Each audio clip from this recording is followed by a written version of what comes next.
하나님 아버지, 어젯밤에도 깊은 잠을 허락하여 주시고 오늘도 이른 새벽 우리를 깨워 주님 앞으로 인도하여 주시니 감사합니다. 온라인으로든 친히 몸을 이끌고 예배당에 나왔든 깊은 밤을 보내고 새벽을 맞이하여 우리가 제일 먼저 찾는 곳이 주님께 예배하는 자리임을 참으로 감사하며 주님 앞에 나와 있습니다. 우리 중에는 간밤에 어지러운 꿈자리에 이런저런 걱정거리 때문에 뒤숭숭한 마음으로 아침을 맞는 분들도 있습니다. 주님 앞에서 위로를 받게 하시고 새 힘을 얻게 하여 주시옵소서.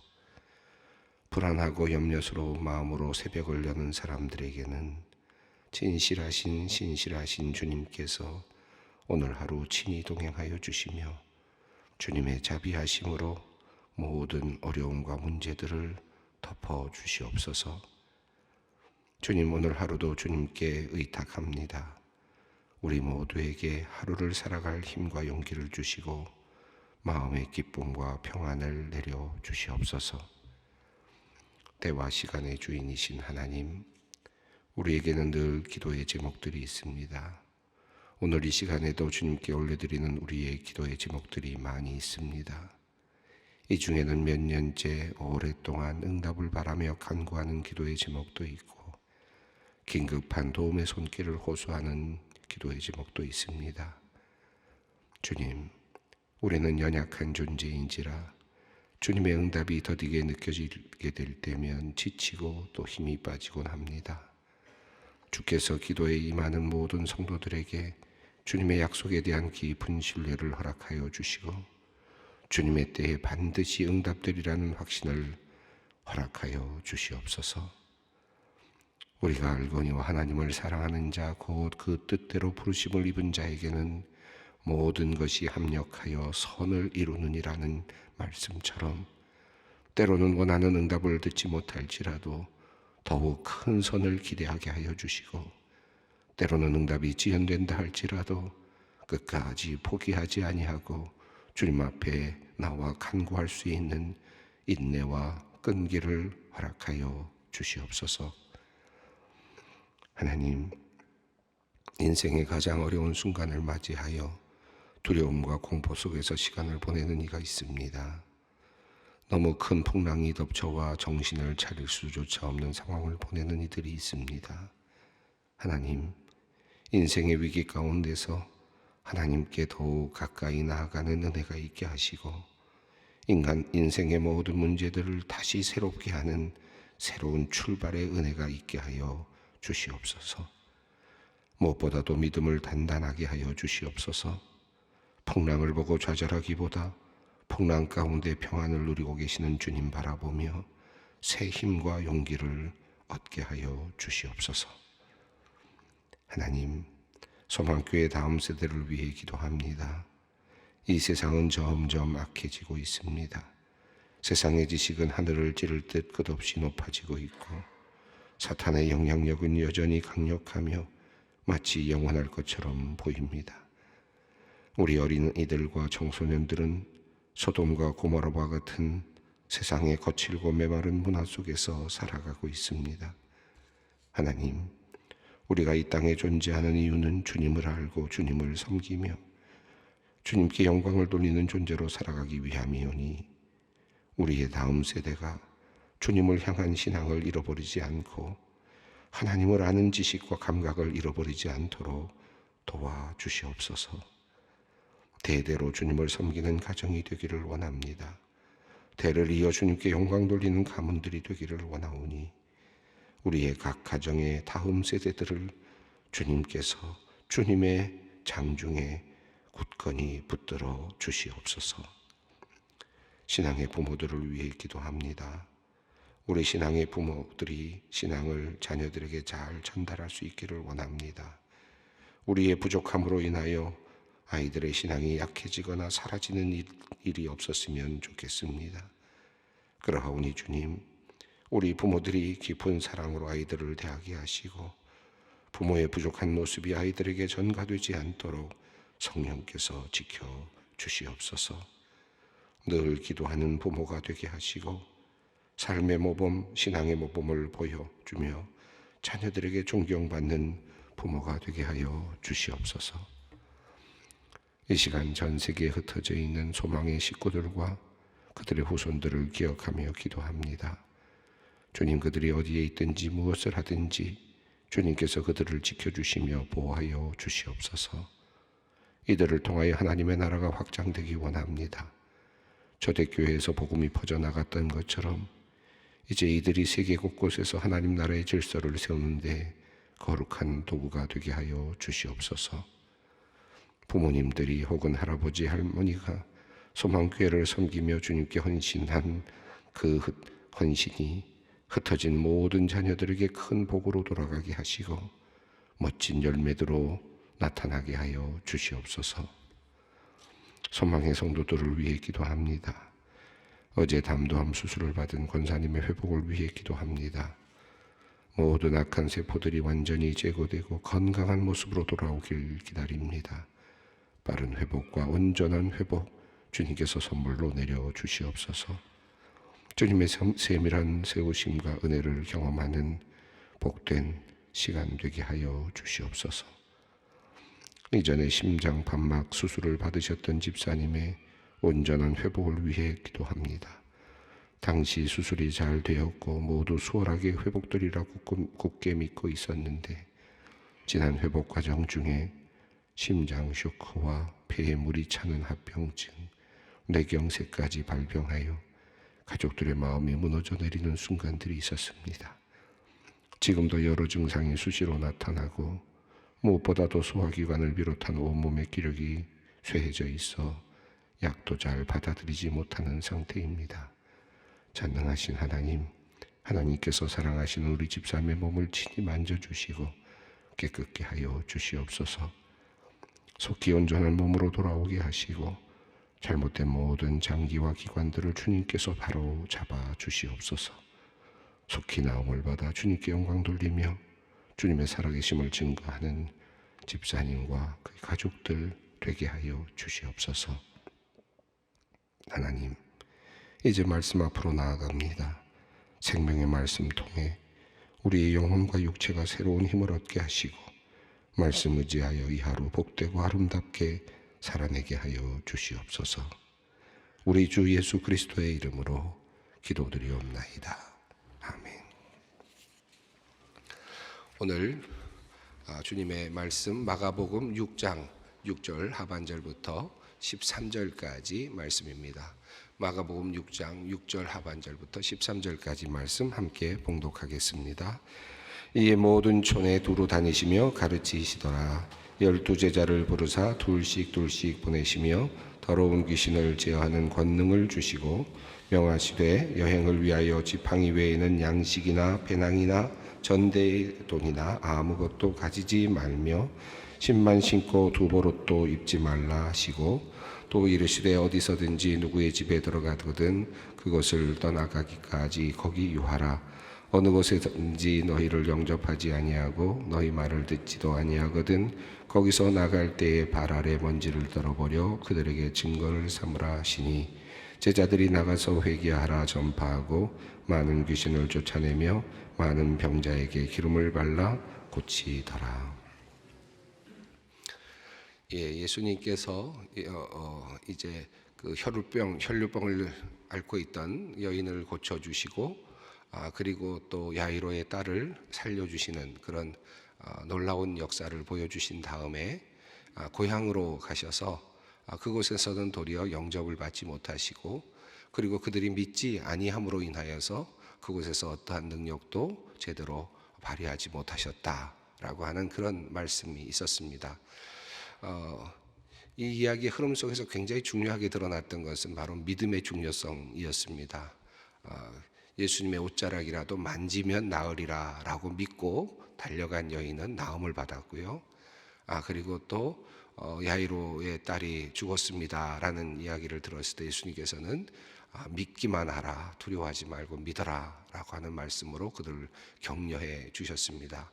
믿음이 얼마나 중요한가 하는 사실을 알려주고 계시고, 또 고향으로 가셔서도 예수님께서 그들이 믿지 아니함으로 능력을 보여주시지 못하셨다라는 말씀 속에서 믿음의 중요성이 얼마나 큰가 하는 것을 우리가 다시 깨달을 수 있었습니다. 이 고향에서 예수님께서 능력을 발휘하지 못하셨다라는 말씀은 예수님께서 그들의 믿음이 없음에도 불구하고 능력을 베푸실 수 있는 그런 힘이 없으셨다. 다시 말하면 그 믿음에 상관없이 예수님께서 능력을 발휘할 수 있는 힘이 있느냐 없느냐의 문제, 그런 문제가 아니죠. 그런 의미가 아니라 우리 사람이 믿는 것을 예수님께서는 매우 중요한 도구로 사용하신다라고 하는 사실, 그것을 우리에게 알려주고 있다고 할 수 있습니다. 물론 예수님께서는 귀신을 제어하실 때라든지 이럴 때 믿음에 대한 문제를 묻지 않으셨지 않습니까? 예수님께서 얼마든지 귀신도 제어하실 수 있고, 심지어는 우리의 믿음이 없음에도 불구하고 하나님의 어떤 뜻을 이루기 위해서 능력을 베푸실 수도 있는 분이시죠. 그러나 병자의 경우라든지 이런 다양한 경우들 보면 주님께서는 항상 믿음을 요구하셨다라고 하는 사실을 우리가 깨달을 수 있습니다. 자, 이렇게 믿음에 대한 이야기가 이제 전개되고 나서 고향에서 그들이 믿지 않았다라고 하는 그런 이야기가 이제 이어진 후에 오늘 본문이 이어지는데요. 재미있게도 이 마가복음 6장 6절 하반절을 이렇게 끊어서 이렇게 오늘 본문이 나누어져 있습니다. 이렇게 나눠진 것은 그냥 저희가 따로 의도를 가지고 이렇게 나눴는데, 그것은 그 앞에 있는 내용과 뒤에 있는 내용이 약간의 차이가 있기 때문에 그렇습니다. 6장 6절 말씀은 이렇게 되어 있지 않습니까? 제가 한번 보겠습니다. 말씀을 보면 마지막 부분이 그들이 믿지 않음을 이상히 여기셨더라 라고 하는 말씀이 있습니다. 그래서 이어지면 이에 모든 촌에 두루 다니시며 가르치시더라, 이렇게 말씀이 이어집니다. 언뜻 보면 이렇게 이어서 읽게 되면 어떤 느낌이 드느냐 하면, 예수님께서 고향에서 믿지 않았기 때문에 고향을 버리시고 다른 곳으로 다니시면서 말씀을 나누셨다, 말씀을 가르치셨다라는 말로 그렇게 하나의 원인과 결과의 문제로 이해를 할 수가 있습니다. 그런데 학자들은 이 흐름이 적절하지 않다고 봅니다. 왜냐하면 문장의 흐름상으로도 그렇고 그런 여러 가지 정황상으로도 그것은 정확하게 두 가지가 연결되는 것은 바람직하지 않다라고 보고, 도리어 이 말씀은 뒤에 붙는 말씀, 그러니까 제자들을 보내시는 말씀과 연결되는 것이 더 적절하다라고 보아서 6장 상반절과 하반절을 나누어 두었습니다. 우리 본문도 그 흐름을 따서 본문을 이제 나누었습니다. 그러니까 예수님께서 고향에서 그들이 믿지 아니하시는 것을 보고 이상히 여기셨다라고 하는 것, 이것은 이야기가 거기서 끝납니다. 그리고 나서 이제 새로운 이야기가 시작된 여기서는 이제 주님께서 모든 곳에 모든 촌에 두루 다니시며 가르치셨다. 예수님은 고향에서는 그런 일을 당하셨지만, 그러나 예수님께서는 이제 모든 지역을 다니시면서 또 복음을 전파하셨다, 가르치셨다라는 말씀으로 이제 새롭게 방향이 틀려지고 있는 것이죠. 방향을 틀고 있는 것입니다. 자, 이에 모든 촌에 두루 다니시며 가르치셨다라는 말과 더불어서 이제 예수님께서는 12제자를 이제 부르시는 장면이 나옵니다. 7절 말씀을 읽어보겠습니다. 12제자를 부르사 둘씩 보내시며 더러운 귀신을 제어하는 권능을 주시고, 이 마가복음 1장부터 5장까지를 하그리부스라고 하는 학자는 예수께서 그들을 부르셨다, 다시 말하면 예수께서 제자들을 부르신 이야기다, 그리고 그들에게 뭔가를 보여주시고 훈련시키는 이야기이다 라고 말하고, 6장부터 시작되는 이 내용은 이제 이어지는 16장까지 전체적으로 이제 예수님께서 제자들을 이제 보내시는 이야기다 라고 이렇게 구별을 해서 나누기도 합니다.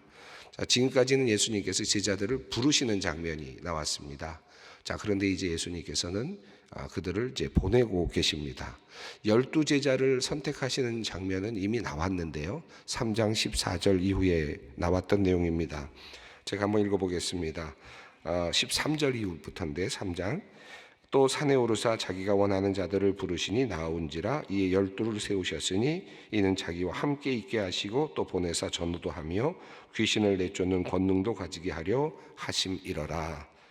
이 12를 세우셨으니 시몬에게는 베드로라는 이름을 더하시고, 이렇게 해서 12제자의 이름이 나오죠. 이미 우리가 살펴보았던 내용입니다. 예수님께서 산에 올라가셔서 예수님께서 원하시는 자들을 선택하셨다라고 말했고, 12를 세우셨다라고 말씀했고, 자기와 함께 있게 하기 위해서, 교제하게 하기 위해서 그들을 부르셨고, 전도하기 위해서 부르셨고, 귀신을 내어쫓는 권능을 행사하게 하기 위해서 부르셨다라고 하는 내용이 이미 나왔습니다. 자, 이제는 이제 그렇게 말씀이 되어 있던 그 부분이 실제적으로 이루어지는 그런 장면이라고 할 수 있습니다. 12제자를 부르사, 이미 부르셨던 것은 이미 살펴봤는데, 이제 12제자들을 이제는 불러서 보내시기 위해서 부르시는 겁니다. 처음에 3장에 나오는 내용은 예수님께서 제자로 부르시는 것이죠. 나와 함께 있자, 나를 따라와라 라는 의미로 부르시는 것이라면, 이제 예수님께서 지금 부르시는 것은 보내기 위해서 지금 제자들에게 말씀하시는 내용입니다. 12제자를 둘씩 보내셨다라고 이렇게 되어 있습니다. 예수님께서 이렇게 둘씩 보내시는 이유는 당시의 어떤 그 관습하고도 관련이 있지만, 인간이 가지고 있는 연약함을 또 의미하기도 한다고 생각합니다. 또 서로가 교제하면서 서로에게 힘을 북돋아주는 그런 의미도 있다고 생각이 드는데요. 이후로 우리 전도팀들을 구성할 때 우리 교회에서는 항상 둘씩 적어도 둘씩 함께 갈 수 있도록 그렇게 해왔습니다. 지금까지도 그와 같은 그 원칙을 늘 지켜가고 있다고 할 수 있습니다. 혼자 하는 것이 아니라 함께 가서 함께 도우면서 그렇게 전도 활동을 하는, 지금 예수님께서는 12제자를 그렇게 보내셨습니다. 그런데 예수님께서는 그들에게 귀신을 제어하는 권능을 주셨다. 이제 예수님께서 보여주셨던 그 권능이 제자들에게 이제 이양되고 있는, 이 제자들에게도 이제 주어지고 있는 그런 장면이 보여집니다. 예수님께서 귀신을 제어하셨는데, 그런데 제자들에게도 귀신을 제어하는 능력을 주시고, 예수님께서 병자들을 고치셨는데 제자들에게도 이제 병자를 고치는 능력을 주시는, 그런 예수님께서 이 땅에 오셔서 보여주신 그 놀라운 역사들을 이제 제자들에게 이제 이양해 주시는 그런 장면입니다. 이것은 뭐 어떤 특별한 훈련을 받아서 그들이 어떤 특별한 어떤 방식을 체득해서 일어난 것이 아니라 주님께서 그러한 능력을 그들에게 부여해 주셨다라고 하는 뜻이겠습니다. 이 의미는 단순하게 이제 제자들은 귀신을 쫓을 수 있는 권능을 가졌다, 병을 고칠 수 있는 어떤 능력을 얻게 되었다, 그런 의미가 아니라 개인적으로 어떤 능력을 얻게 되었다는 것이 아니라, 예수님께서 이 땅에 오셔서 귀신들을 제어하시고 그리고 병자들을 고치시고 죽은 자를 살리신 이유는 뭡니까? 그 이유는 하나님의 나라가 이 땅에서 시작됐다. 너희가 알고 있는 이런 세상, 그저 죽어가고 있고 그저 그냥 끝으로 향하고 있는 이 세상, 결국은 죽음으로 치닫고 있는 희망이 없는 이 세상에 새로운 시간이 들어왔다. 그 새로운 시간은 바로 하나님의 나라라는 것이고, 그 하나님의 나라는 생명의 나라라는 것이고, 그 생명의 나라가 왔다는 사실을 보여주시는 하나의 증표가 예수님께서 이 땅에서 보여주신 귀신을 쫓아내시는 것이었고, 그리고 병 고치는 능력이었고, 죽은 자가 다시 살아나는 역사들이었습니다. 그러니까 이것은 하나님의 나라가 도래했다라고 하는 사실을 보여주는 매우 중요한 하나의 도구들이었습니다. 예수님께서 그래서 그것을 보여주신 것이죠. 그러나 이 땅은 여전히 병마와 싸워야 되고 귀신들과 싸워야 되고 사탄의 세력과 끊임없이 싸워가야 됩니다. 그리고 또 거기서 희생되는 존재도 계속됩니다. 이 세상이 마지막에 이르기까지, 주님께서 이 땅에 오셔서 모든 것을 완전하게 심판하시기까지 이 세상은 이 세상의 힘에 의해서 움직여지고 있습니다. 그럼에도 불구하고 예수님께서 이 땅에 오셔서 이 땅에 하나님의 나라를 심으셨다는 데 의미가 있습니다. 그리고 이 생명을 심었다, 생명이 시작됐다라는 데 의미가 있었죠. 그래서 예수님의 사역은 큰 의미가 있었습니다. 자, 그런데 이 사역은 예수님 혼자만 하는 것이 아니라 이제 이 땅에서 하나님의 나라가 시작이 됐기 때문에 그 일을 제자들에게도 맡기셨다라고 하는 의미입니다. 그래서 제자들이 가서 그들의 능력으로 하는 것이 아니라 예수님께서 주신 그 권능으로 하나님의 나라가 시작되었다는 사실을 알려줄 수 있는 도구가 됐다. 하나님의 나라의 그 생명이 이 땅에서 시작됐다는 사실을 알려줄 수 있는 도구로서 사용될 수 있게 됐다라고 하는 사실입니다. 이것이 더욱 중요한 의미라고 할 수 있겠습니다. 제자들이 귀신을 제어하는 능력을 스스로 받았다, 스스로 어떤 체득했다는 뜻이 아니라 그들이 이제 가는 곳에 하나님의 나라가 임재하는 것을 보여주는, 그것이 계시되는 그런 역사들이 일어나기 시작했다라고 할 수 있겠습니다. 12제자를 이제 보내시는데 권능을 주시고 보내십니다. 그런데 명령하시는 내용이 나오는데요, 가져야 될 것과 가지지 않아야 될 것에 대한 말씀이 8절과 9절에 나오고 있습니다. 함께 읽겠습니다. 명하시되 여행을 위하여 지팡이 외에는 양식이나 배낭이나 전대의 돈이나 아무것도 가지지 말며 신만 신고 두벌옷도 입지 말라 하시고. 마가복음은 좀 짧게 되어 있는데 마태복음 10장에는 5절부터 15절까지 길게 이곳에 대한 내용이 좀 더 자세하게 설명이 되어 있습니다. 여행을 위하여 지팡이 외에는 양식이나 배낭이나 전대의 돈이나 아무것도 가지지 말며 신만 신고 두벌옷도 입지 말라, 그렇게 되어 있죠. 근데 마태복음을 보면 신이나 지팡이를 가지지 말라라고 하는 부분이 있습니다. 신이나 지팡이를 가지지 말라. 그러니까 마가복음하고 달라요.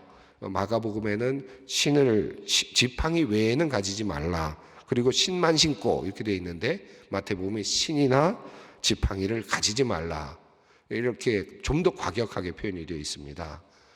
그래서 이것 때문에 많이 이렇게 논의가 있고 또 학자들 사이에 연구가 있는데 그 동사의 그 변화를 가지고 이렇게 해석을 합니다. 여기서 생각해 보시면 신을 신지 말고 다녀라, 맨발로 다녀라, 이 말은 말이 안 되지 않습니까?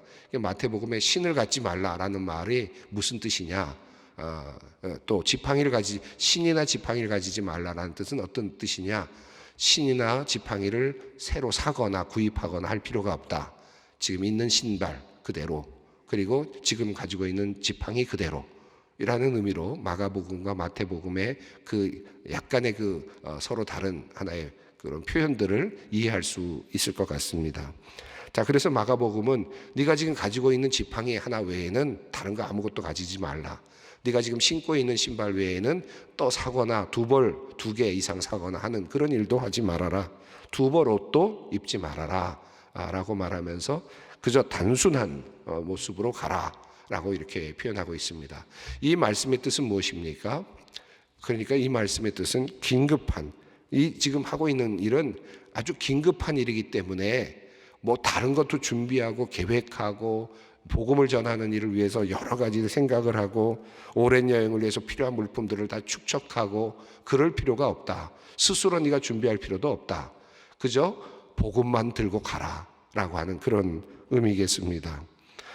하나님께서 이 다른 모든 것들을 책임져 주시겠다라고 하는 그런 암시가 이 안에 담겨져 있고, 또 이 일은 이렇게 모든 걸 다 준비해서 가는 것이 아니라 아주 긴급하게 우리가 해야 될 일이다라고 하는 의미도 있다고 할 수 있겠습니다.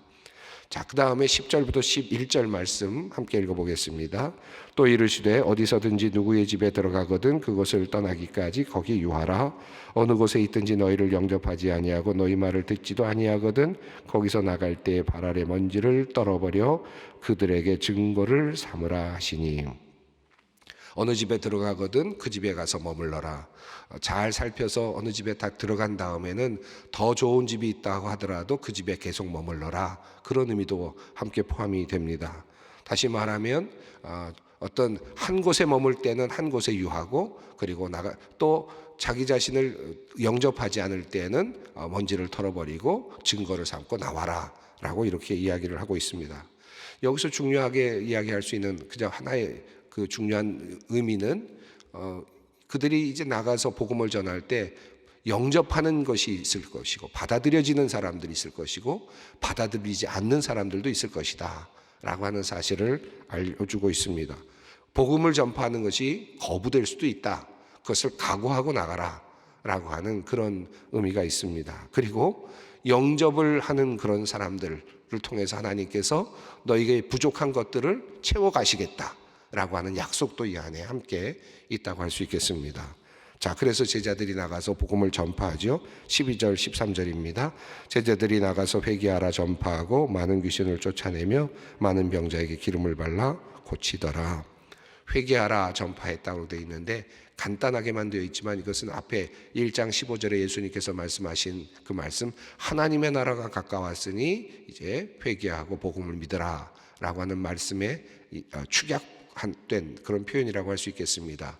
그러니까 중요한 것은 하나님의 나라가 가까웠다 라고 하는 사실을 알려주는 것, 하나님의 나라가 여기 와 있다 라고 하는 사실을 알려주기 위해서 귀신을 쫓아내고 그리고 병자들을 고치는 일을 했다라고 하는 사실입니다. 여기서 많은 귀신을 쫓아내고 많은 병자에게 기름을 발라 고쳤다. 기름을 바르다라고 하는 표현은 나중에 가톨릭 교회에서는 이것이 이제 견진성사로까지 연결이 되는 굉장히 중요한 것이고, 또 기름을 바르면서 병자들에게 또 그 치유의 그 어떤 예식을 하는 그런 성례 의식과도 연결이 되는 것인데요. 야고보서 5장 14절에 한 번 나오고 복음서에는 여기 한 번만 나오는 그런 본문입니다. 그러나 그들이 기름을 바르면서 병자들을 고쳤다는 그런 내용이 제자들에게서 있었다라고 하는 사실을 우리에게 알려주고 있습니다. 평범해 보이는 이 이야기는 그런데 굉장히 재미있게도 이제 뒤에 살펴보겠습니다만은 이것도 샌드위치 구조의 그 형태를 가지고 있습니다. 이제 이들이 가지 않습니까? 제자들이 가는데요. 그리고 나서 이제 다음 본문은 헤롯 왕이 등장하고 세례 요한이 이제 죽임을 당하는, 비참하게 죽임을 당하는 그런 내용이 안에 들어갑니다. 그리고 나서 다시 제자들이 이제 복음을 전하고 귀신을 내쫓고 그리고 능력을 발휘하고 성공적으로 돌아오는 장면이 그 다음에 다시 위치해 있습니다. 이 구조를 볼 필요가 있는데, 그런 의미에서 본다면 지금 이 제자들이 지금 주님께서 보내셔서 나가서 복음을 전하고 또 병자를 고치고 그리고 더 나아가서 귀신을 쫓아내는 능력의 그런 일을 감당하는데, 그래서 이것이 마치 성공적으로 지금 나타나는 듯 보입니다. 회개하라 선파하고 많은 귀신을 쫓아냈고 많은 병자들을 고쳤다. 얼마나 성공적입니까? 그런데 큰 흐름으로 본다면 이 샌드위치 구조 속에서, 그런데 그렇게 주님으로부터 사용되었던 위대한 인물, 어느 선지자보다도 위대한 인물이라고 할 수 있는 세례 요한이 비참하게 죽는 장면이 그 안에 함께 들어갑니다. 이 의미는 무엇일까요? 결국 제자도, 이제 예수님의 제자로서 부름받는 이 사람들이 이제 앞으로 갖게 될 그 운명을 이미 암시하고 있습니다. 이 땅에 하나님의 나라를 증거하는 것이 얼마나 어려운 일인가, 그리고 얼마나 위험한 일인가, 그리고 결국 그들은 어떻게 이제 순교의 자리로 나아가게 될 것인가를 암시하고 있는 그런 모습이기도 합니다. 자, 그럼에도 불구하고 주님께서는 제자들을 부르셨고요, 그들에게 일을 맡기셨고, 그들은 이제 주님께서 맡겨주신 그 일을 감당하기 위해서 나아가서 이제 복음을 전파하고 귀신을 내어 쫓고 있습니다. 이것이 주님의 사도들이, 지금 제자들이 하고 있는 사역이었습니다. 오늘 이 본문 말씀 다시 한번 붙잡으면서 예수님께서 가라 하시는 그런, 지금 명령하시는 이 장면, 우리에게도 지금도 또 명령하시는 장면이 아닐까 생각합니다. 우리는 12명의 제자는 아니지만, 그러나 주님께서 우리를 부르시고 또 우리에게 복음을 주셨고, 그리고 우리에게 이제 또다시 복음을 전하고 이 땅에 하나님의 나라가 도래했음을 다른 사람들에게도 세상에도 알리기를 원하고 계십니다. 이 마음을 우리가 마음에 품고 이제 또 기도의 자리를 함께 나갔으면 좋겠습니다. 함께 기도하겠습니다. 하늘에 계신 우리 아버지, 아버지의 이름을 거룩하게 하시며 아버지의 나라가 오게 하시며 아버지의 뜻이 하늘에서와 같이 땅에서도 이루어지게 하소서. 오늘 우리에게 일용할 양식을 주시고 우리가 우리에게 잘못한 사람을 용서하여 준 것 같이 우리 죄를 용서하여 주시고 우리를 시험에 빠지지 않게 하시고 악에서 구하소서. 나라와 권능과 영광이 영원히 아버지의 것입니다.